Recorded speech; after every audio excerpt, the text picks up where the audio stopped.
Hi, welcome or welcome back. My name is Eleanor. Gosh, it feels like it's been much more than a week since my last video. I've been in a completely different world than I was a week ago, and my mind is spinning, but I feel compelled to make this video so that I can try to at least gauge for myself what it is that I've been reading, what it is that I've been kind of going through. So, first, I'd like to thank Lindy for Magpie Reads and her booktube friends, of course, as well, who all got together to put together this September prompt, which they're calling Framed. And basically, it's to encourage people to read at least one book about art, any art other than literature, of course. And then there's a couple of other prompts as well, but I'm concentrating today on reading the book. And if not for this prompt, I wouldn't have enjoyed the most fantastic week rediscovering something that I really had put aside and lost touch with for a long time. And to be blunt, it's the it's the incredible art critic Sebastian Smee. Now, a good probably 20 years ago, I was sitting at a university swimming pool waiting for my children to finish their swimming class. If any of you have ever experienced that, it's excruciatingly boring, very hot, and the smell of chlorine is overpowering. And for some reason, I remember that moment when I had a newspaper for some reason, and I happened across an article, and I don't even remember what art it was talking about, but I remember being so struck by how wonderful the article was in the way it evoked the art and critiqued it in this highly professional way that also was incredibly generous to the reader who knew very little about art. And I remember looking at the little photograph of this young man at the time, and his name, Sebastian Smee, it's a name that's very easy to remember. And I went on to look out for his writing. It was in one of the Australian papers at the time. I followed him for a little bit, but then, life takes over, and I'd forgotten about him. And in my search the last few weeks for some book to feature, some book to look into for this particular prompt, suddenly Sebastian Smee came up as a name. And I suppose it's also because he's just come out with a book. And I looked at the picture of him, and of course, as I look older, so does he. And I thought, well, gosh, he's aged. And I realized, yes, haven't we all? His writing is as good, if not better. And I'm also happy to say that he has been rewarded for this writing in many different ways. He moved to the US, and he wrote as the art critic for the Boston Globe, and in 2011 was awarded the Pulitzer Prize for art criticism.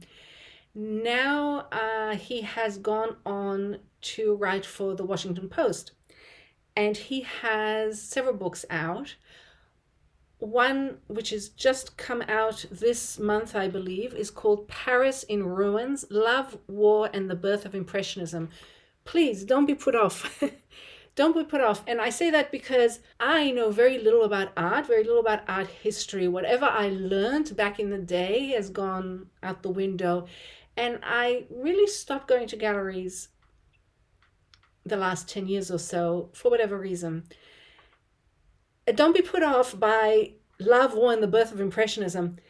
If you read the description, it says, oh, well, actually, Sebastian Smee focuses on the relationship between Manet and Berthe Morisot. And there is the beauty of Sebastian Smee's ability to view art through this wonderful lens of relationships, personalities. And it's not that he doesn't discuss all of the rest, but it's just so engaging.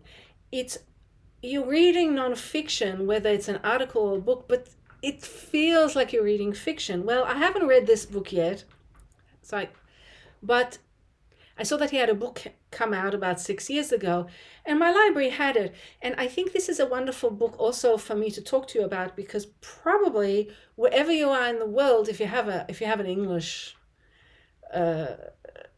language library, of course, chances are they'll have this book. So it's not a book that you have to rush out and buy. You don't have to put your money on it. I mean, it's a sure bet. But so I got this book from the library, and I knew I was in for a treat, and I couldn't wait to read it. It's called The Art of Rivalry: 4 Friendships, Betrayals, and Breakthroughs in Modern Art. I mean, my book is now, covered in annotations. Well, I mean, just the stickers. And I don't even know where to begin to talk about it. It's so wonderful.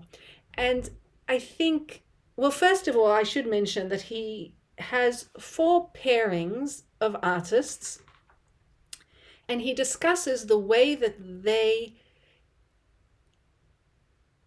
dealt with their friendship, their rivalry, and also the influence they had on each other. And he makes a point of saying in his introduction that he's specifically looking, and this makes all the difference, he's specifically looking at that time that just happens to be before each of the artists in each of these couplings has a breakthrough, and it's a personal artistic breakthrough as well as a breakthrough with that the critics and the public are aware of. And of course, fame comes along with it. And so you have these artists, in each case, 2 artists who are relatively well known. They haven't really found themselves truly yet. They haven't reached the pinnacle of the height of their artistic essence and the height of their artistic success. And they meet each other, and a lot happens. And the pairings are not presented in chronological order, which I also very much appreciate. So we've got the first one in the book. Of course, you don't have to read them in order, but I do highly recommend you do. The first is Freud and Bacon, second Manet and Degas, then Matisse and Picasso, and finally Pollock and de Kooning. I mean, just the names themselves have to make you smile. And even if you don't know much about art, as I don't, I have grown up with this popular culture of art. And of course, when you travel, when an exhibition comes to your hometown, you will go to see these blockbuster shows. And you probably know most of the final artistic works that are described here. Now, that's another thing about Smee. He is able to describe a visual art in words in a way that's, well, it's truly sublime, frankly. I don't know how he does it, but I found myself preferring not to go immediately when a work of art is referred to, not to go immediately to look at it, but to just read his description. His description to me is sometimes better than looking at the visual art. And there are some very few color plates in the middle of the book of the most important works that are referred to. But that's really of no consequence. I suggest that you just read the book and enjoy it for what it is. And you can always go and look at the art later or at the end of the chapter if you want. It depends on your personality. An interesting thing that I marked that Smee says in his introduction is, and I'll quote it for you, there's an intimacy in art history that the textbooks ignore. This book is an attempt to reckon with that intimacy. And that brings to mind how important it is for every individual who is interested in immersing themselves perhaps in a certain type of visual art, learning more about it, or trying to really find out what it is that you like and why, it's important to find which door or sometimes which window you can enter that world through, and that can make all the difference. I mean, sure, you can pick up a textbook, you can watch a video, you can read a catalog, you can, just listen to commentary as you're walking around a gallery, or you can do none of those and just be on your own. But for me, I can certainly say that this book, and Smee's writing in particular, is the only thing that has really worked to entice me into the world, plus to feel comfortable in it and to understand what's going on. Especially with these huge names that immediately make the average person, I mean, maybe I'm projecting, I can only talk about myself. These huge names in art make me feel intimidated, self-conscious, ignorant, and sometimes bored, to be frank, because there are things happening in front of my eyes when I look at these works that are obvious that no one else seems to be talking about because they're already viewing it through the lens of this important artist, this important point in art history. This book, The Art of Rivalry, can really be your door into that world in a different way. So back to Smee's introduction, he said something else that I felt would be important to say here. He talks about why specifically these, and he calls them modern artists, are there's so much drama and there's so much heartache and true suffering, like psychic suffering, and just, it can be quite intense.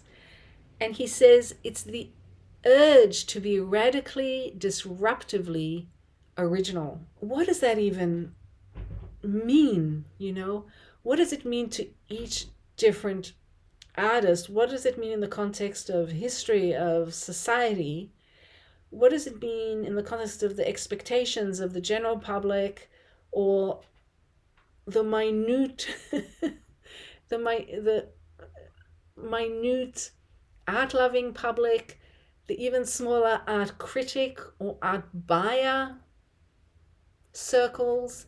Through your enjoyment of this book, through following the emotional rollercoaster ride of these 8 artists, you come closer to understanding what it is that artists are trying to do, and hopefully you'll be able to spot